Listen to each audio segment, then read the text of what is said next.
Alright, so in this video I'd like to have a quick update on my new seed bed, and as you can see this Carthamus is, it doesn't feel as warm today, but it isn't as warm today. So, and I got some petunias here.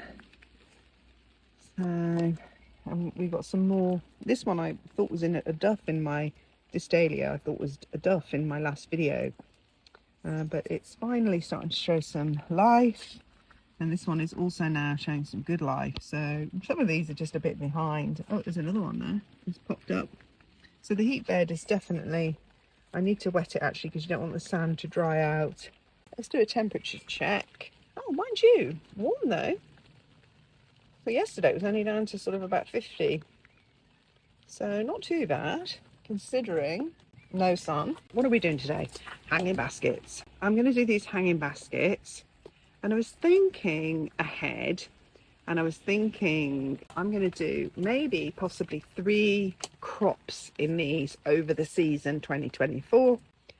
And so to make sure I have everything ready for that, I need to sow the second crop. So the second crop are the cherry tomato falls, and I'm going to grow those after the first crop, which is going to be some speedy veg, has finished, or can go outside. And I mean, it probably can. I was looking at the forecast. There is no frost forecast for another 10 days. So I'm thinking, I wonder if we can make it right through now the season with no more frost. Anyhow, so I'm going to do these cherry tomatoes, which will be the second crop in here. And the first crop is going to be the speedy veg. As I say, that will go outside. I can start sowing those outside once the weather gets warmer. And then once the tomatoes are over, which invariably they do, sort of run out of steam eventually, I will put maybe some flowers and put them outside. So that'll be a third crop, but I'm not sowing the third crop yet because obviously I have so much to choose from. All right, so let's start with doing the tomatoes. Because my tomatoes are going to go under my lights, I'm going to use this bottle as a propagator. So some people use them also for winter sowing.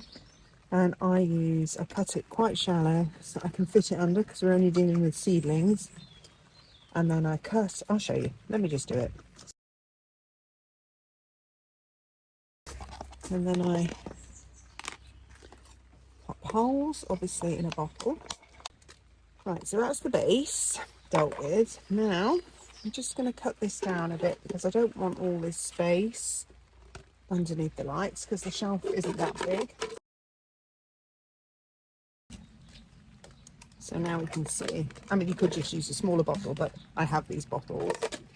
And then it just pops in there and you can kind of adjust the height as you go. These cherry falls, so they're tumbling sort of ones specifically for hanging baskets. Tomato seeds are pretty reasonable size. And I probably want to fill both those baskets. So I'm going to sow a few. And I'm just going to sprinkle them because I can always scarify them. Can you see that? Because I can always scarify them if they clump too close together. Actually, they're coming out perfectly sort of spaced, actually. I wonder if I might just sow them all. Do you know what? I think I will because it's going to be frost-free soon. So I can get them out of here before they're going to be too crammed. But what I will just do is I just use my finger to move them over and to obviously get them into the contact with the compost. Fine.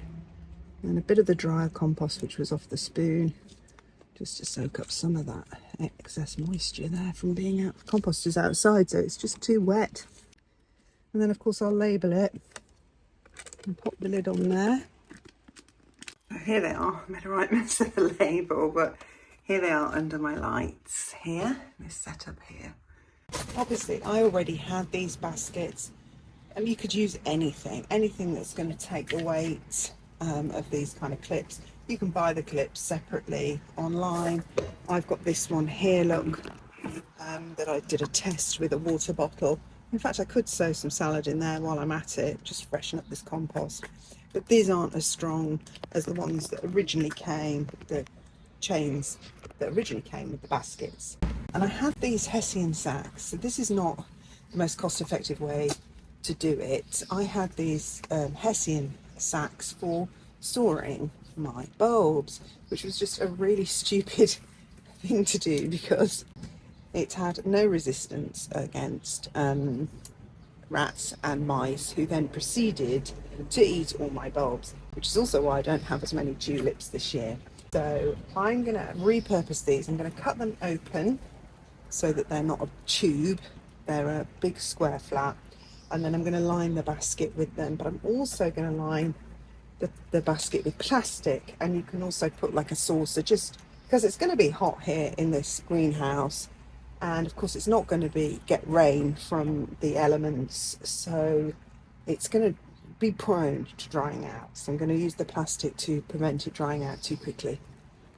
Now, if you were doing flowers, and I have done flowers in hanging baskets before, and I can't for the life of me understand why people just set flowers on the top here. It drives me nuts. Then you've got this thing showing. The whole point of a hanging basket is to cover it. And the way you obviously do that is by selecting the right plants. So select things that trail. So my tomatoes will hopefully cover all of this. Another obviously classic is a trailing lobelia, which will cover it. One of the other things you do is you actually cut holes here, and you put the plugs all the way around here. But in no time at all, the plants all knit together, and that's how you get the ball. Now, I used to just do them over the top. Make sure you've got some nice ones to trail over the top, and then some here around, all the way around. So I have no idea why people only have a plant in the top.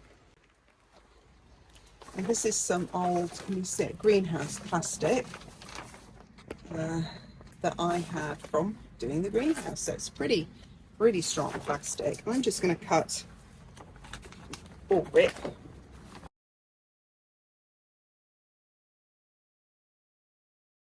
If you think about the roots of a speedy salad crop, they're going to be really small. So I'm actually going to load the bottom with some old compost used from used pots and soil where I've dug up things. So that's going to go in the bottom to provide bulk before I use my more, my limited resource compost on the top. Lovely. So I'm ready to sow my veg. And I've chosen this one because it says speedy and I'm impatient. Sow outdoors in March and April, so perfect for that. Sow thinly and cover the seed lightly. Bend the packets and I'm going to cover the surface. Well, there is quite a lot, but we eat a lot of salad. So I'll spread these out. Put the packet over here in there, because we haven't done that one yet, because I thought it would be too boring to show you two. Let's just scarify, just how I kind of spread them out and get them in contact with the soil. Make sure you've got none stuck to your fingers if you do that, mind you. Don't want to wash them down the sink now that you've bought them. Hey, look at that.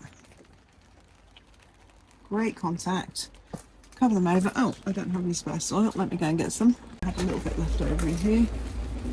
Probably just enough.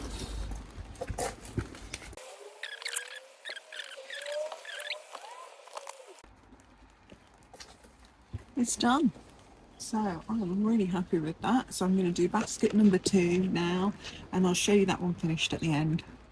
And if you like this video or any of my videos, don't forget to subscribe, like and click the notification bell so you know when I'm posting another one. And don't forget to visit my website jillbretherton.com, where I have merch, Easter products, gardening blogs and all the rest of it, and it's growing all the time, so please do go over there and take a look at that. And that's www.jillbretherton.com, and thanks for watching, and I'll see you again in my next video.